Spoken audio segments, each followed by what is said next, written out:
such as EDGY. I didn't know that my computer can even read my mind. Davis has spoken just what I wanted to tell every one of you. Srinivasan spoke about entrepreneurship, and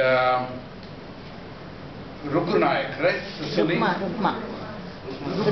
Rukma told you about spiritual empowerment, and till this evening I thought it meant the opening time of the local club bar.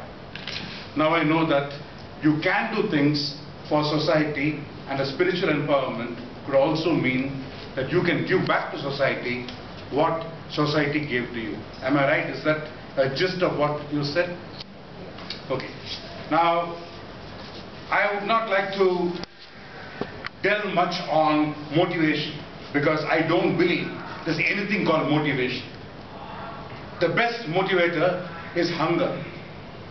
Has anyone been here hungry with not a cent in their pocket to eat and no one to feed them? Two people, two out of the few here. Hunger is the best motivator you can get. There were times when I did not have money to buy a biscuit. A biscuit would cost 1/10 of an American cent. I did not have that money. But that taught me a few things. Number one, nothing in the world comes free. Whatever you want, you earn. Number two, do not accept or bequeath your earnings. If you are a single child, a fair chance that 2 advocates won't become richer. But if you have more than one, or your father had more than one wife, 2 advocates are going to become richer, 2 lawyers are going to become richer, no one is going to get your money. I'd rather like to spend my time telling you a few odds and ends about my life, my college, which is this Loyola, and also a little bit about my business. If you do think that there is some story to be learnt in that, or some ethics to be followed, take it.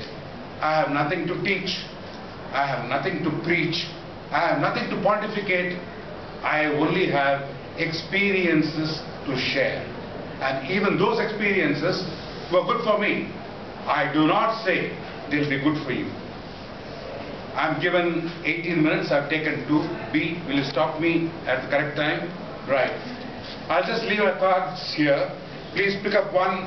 I think my website is the best place you can learn more, because whatever I have to say, I have put it down in my website in words, in pictures.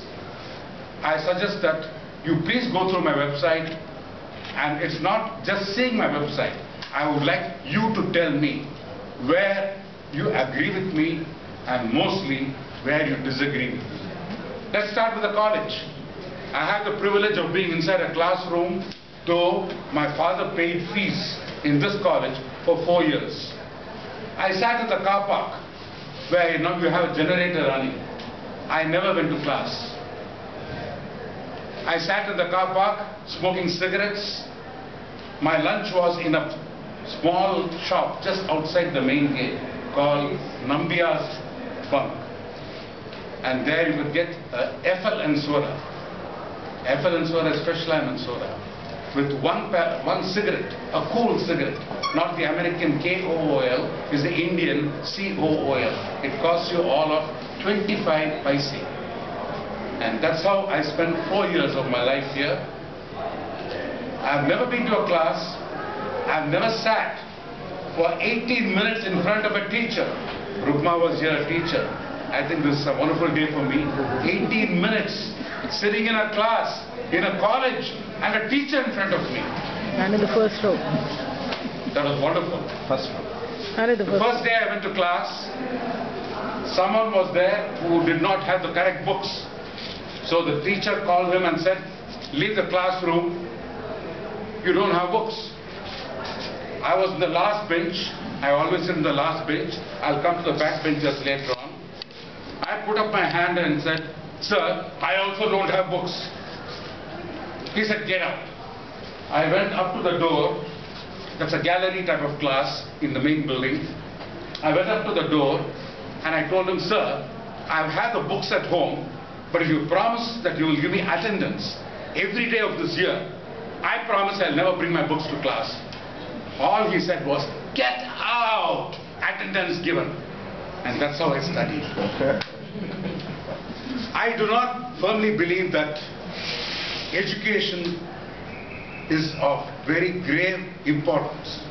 As Dr. Srinivasan said, the entrepreneurship and the ability to gather the correct people around you to execute your jobs is different from you doing it yourself. You can have people to do it, but you need the guidance from your brains. You need money to do it, which, as you all should know, you can marry into it, you can inherit it, you can thieve it, or you can earn it. The most difficult part is to earn that money. And how do you earn it? Unless you have the will to earn, you're not going to earn it at all. Being a student, learning any art or science, I do not think it's going to help you unless you are very intent on using that knowledge as a research person or as an academician. I have to disagree with most people who think that learning a subject and becoming a master of the subject is going to make you earn more in life.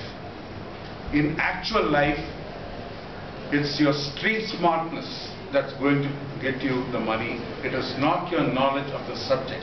But the basics have to be in place. If, as Dr. Srinivasan said, you have the entrepreneurship in you, but you did not know anything about pathological laboratories, though it is not his subject, he learnt it because he had to run it. But he is not one man running it, the whole group runs it. Then you come down to the stage when you settle down in life.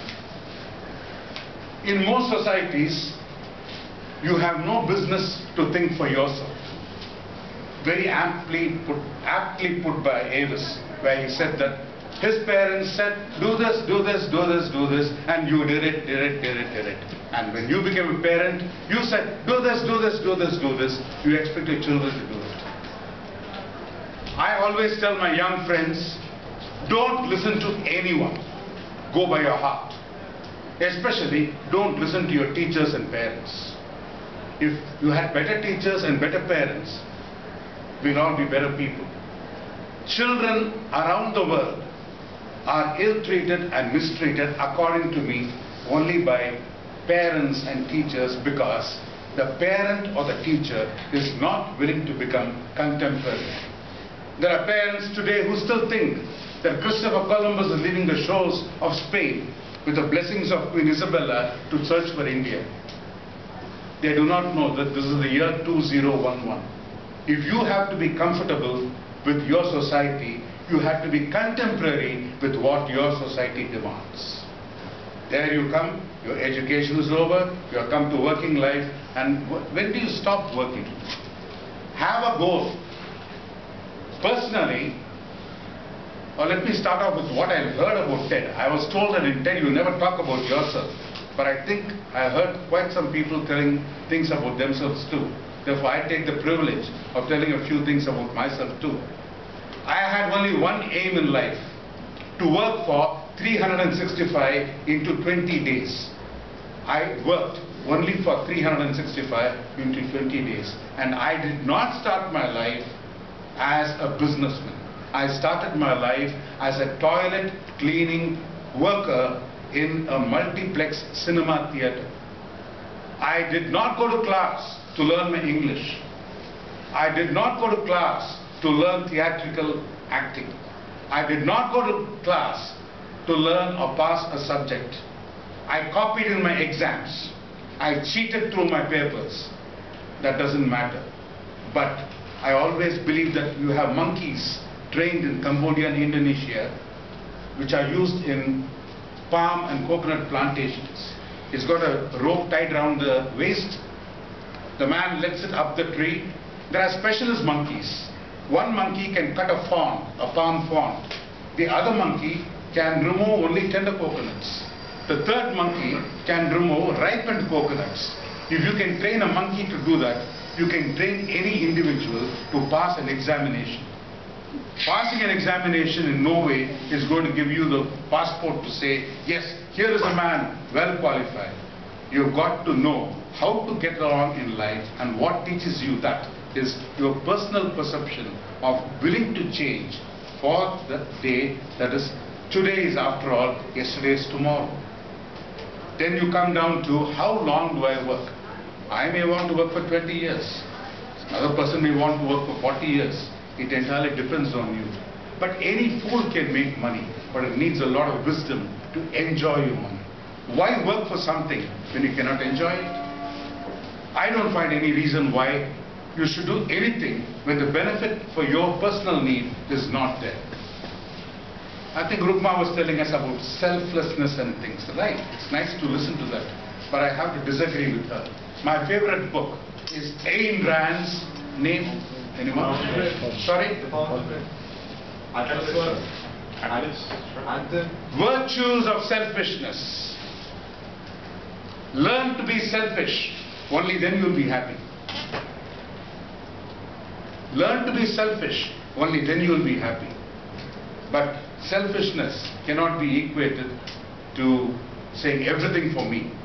I do agree that there is something called giving back to society. But it is not a thing which monetarily giving it or checkbook charity. You can run a school. You can teach your driver's younger son to study for half an hour in the day. Even that is giving back to society. But the basic art of having a happy life, number one, you must be able to be absolutely selfish. Only after your needs are met should you meet the needs of the society that gave you. I'm afraid I might be telling you things that people don't tell you. I've told you don't listen to your parents. Most parents don't like it, and that may be one reason why I'm not allowed to come into certain houses where they have youngsters. And the first thing is, they see my car, hey, Ejji is coming, please run up. But this is the fact, this is a basic fact. So number of years you work, you decide. But the day you feel you have wasted your time working, stop. When you go into my website, you'll read an article called Enoughness of Money, a very ungrammatical name. This came about through a website called whereincity.com, who had an open competition for articles on finance. I just wrote this entire article running into a few, maybe 20-25 pages over a bottle of rum. Fortunately, it won a prize, and I put it on my website. Ungrammatical name, Enoughness of Money. Much of what I say you will find in that. I have also added on scientific, psychological, statistical studies on the value of money. The first $10,000 that you earn will not give you the same satisfaction as the 27th $10,000 that you earn. The effect of earning, the quality of money and the value of the money diminishes as you earn more. But as I was telling you a few minutes earlier, any fool can earn money. It needs a lot of wisdom to enjoy your money. My advice to anyone would be, learn to be selfish. Stop work when you feel that you should be stopping work. There is no end to it. Number three, learn to say no. You get into problems only because you do not know how to say no. You better learn how to say no. Could be your wife, your best friend, your boss. If you think you should say no, you must say no. My next point would be, please, this is all not motivation. I've just told you experiences which I have learned. Next is, do not make decisions for another human being. Your brother, your younger brother, your son, your wife. Make decisions for yourself. Many of my age group, I'm 63. So I have quite a lot of friends who are 70s, who are 65, 60. Majority of them have a problem. They have a problem which was created by them making a decision for another human being, they need not have taken the decision at all. I'll come down to basics and give you. If you fall in love with a girl, marry her, or girls fall in love with a boy, marry him. Something goes wrong, you separate. No one is responsible, only you two. You can amicably settle it together or approvingly agree to disagree. But there you are. There is no third party involved. But if my father asked me to marry a girl and that girl ran away with Kiro, can I use the name? Yeah. Now I can go back and ask my father, Dad, you screwed up my life. You asked me to marry that girl, I did that, and she ran away with Kiro. Now do I have that right or not? Even if you say no, I do have the right, because I accepted to do what another human being asked me to do. Now you don't fall into the same trap. Never make a decision for someone on something which does not concern you. All that should concern you is survival. You have to survive. I always tell my friends, I'm not one of those philosophical guys who wants to impress you saying, I'm on a sinking ship, there's only one life jacket, my wife and I are there, and I say, honey, take this. No, I will wear it. Let's be practical. You'll also do it. Your instincts will work faster. I'm a speed car racer. We call that your action comes before your thought. Anyone knows what slipstream driving is? When the car goes fast, it creates a vacuum. You follow the car in front, and when you come out to the slipstream, which is like coming out of gravity, you get a hit like this. You practice doing it in such a way that you come out to the slipstream, and after you have come out, you'll get a small bang. Depends on whether you're going left or right. If you go left, your left helmet hits the side. If you go right, the right helmet hits the side. After the slipstream is out and your hit is there, which is one fraction of a second, your brain has a déjà vu. Your brain is trained that you do the action first and then it recognizes that you have come out of the slipstream. Now this takes a bit of training. Similarly, you have to start thinking that way. Selfishness, saying no, the art of survival. Lastly, how much is enough? That is, everyone's idea is totally different. For a person who has seen nothing, a little bit of money could be something. For a person who has seen everything, much of it could be nothing too. Life isn't exactly what you think it is. John Lennon had the best line to say. I think it's in the song Imagine. Life is what happens to you while you're busy making other plans. When you plan, plan well. When you plan, remember there are people who have lived the same life, who have done the same things before you. When someone like me tells you something, don't take it at face value. Take it at a value where the advantage has to be seen, both pros and cons, suitability to you, the situation, the position, and only when your mind tells you it is right, you should accept it. Otherwise, you are just following it like a piece of bone and a dog, or a carrot and a donkey. Never ask, is there life after death? Always ask, was there life before death? Live, don't exist. Thank you.